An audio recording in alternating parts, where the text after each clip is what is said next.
Assalamualaikum warahmatullahi wabarakatuh. Salam akal waras dan salam perubahan. Saudara-saudara, orkestra perpolitikan nasional semakin hari semakin turbulens.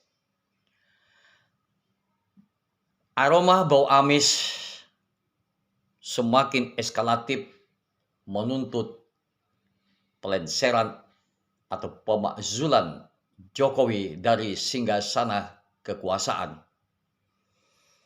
Gerakan pemakzulan ini mengiringi di tengah gencarnya politik cawe-cawe atau investasi politik jahat yang dilakukan Jokowi selama memegang kekuasaan saat ini.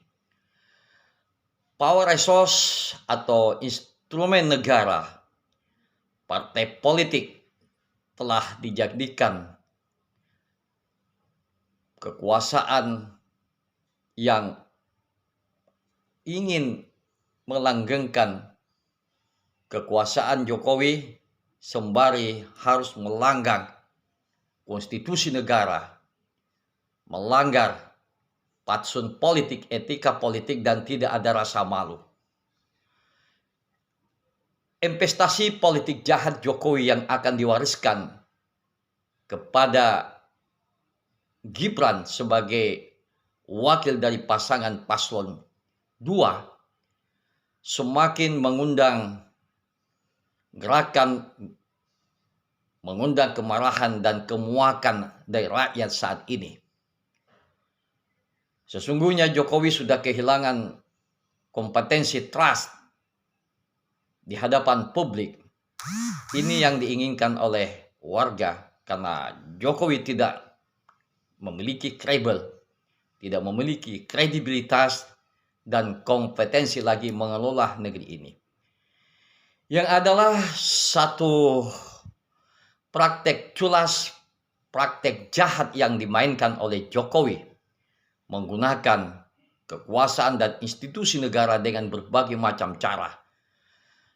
Bantuan-bantuan BLT, bansos dijadikan politisasi seakan-akan inilah negara hadir untuk memberikan kesejahteraan semua bagi warga negara. Padahal itu sekadar satu kamuflase alat posisi atau strategi pemenangan mobilisasi bagi kepentingan paslon nomor urut 2 untuk membangun strategi mobilisasi dan pemenangan bagi paslon nomor urut 2. Kejahatan itu telah terstruktur, apalagi Jokowi menggunakan semua kekuatan mulai dari istana sampai desa, mobilisasi aparat, ASN, dan kekuatan-kekuatan yang lain, instrumen-instrumen yang lain, sehingga rakyat melihat semua itu adalah satu kejahatan politik, political genocide.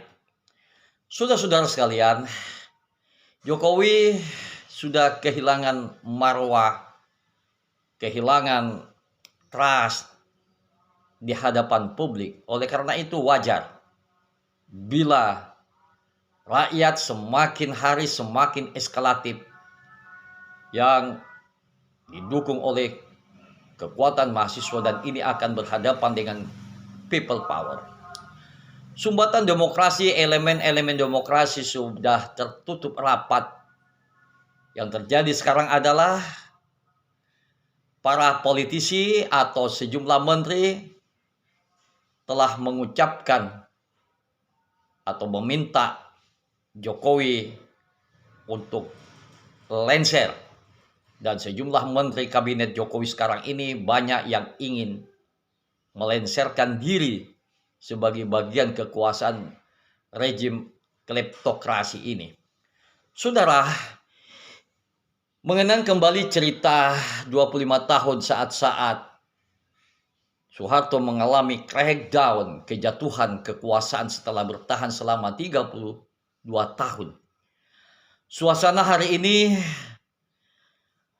semakin mendekati suasana apa yang terjadi pada Mei 1998, yaitu senjakala kekuasaan Orde Baru, dan hari ini pun semakin terasa.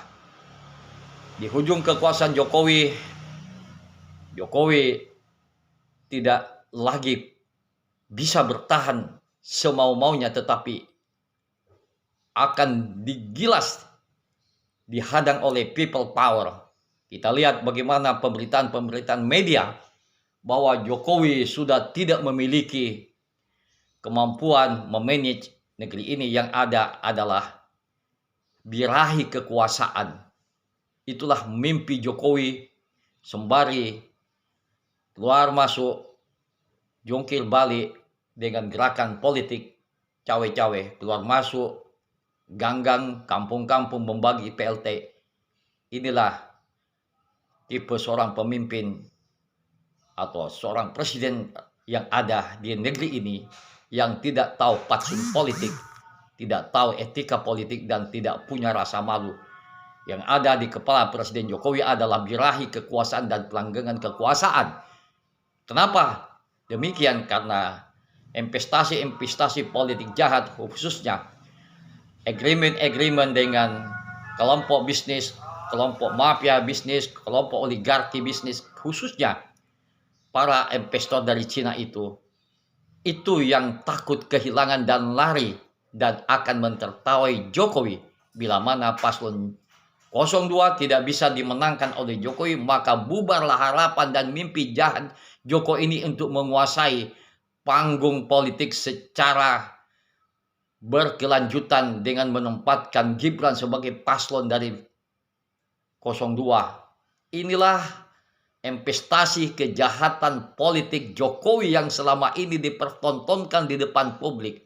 Dikira Jokowi rakyat ini semakin bodoh, tetapi Jokowi harus paham, rakyat tidak lagi simpati kepada Anda. Anda harus mengundurkan diri atau segera dilengsarkan oleh publik, karena rakyat sudah bergerak. Why mean rebel? Itu kata Profesor Robert Ted Gurr. Mengapa rakyat berontak?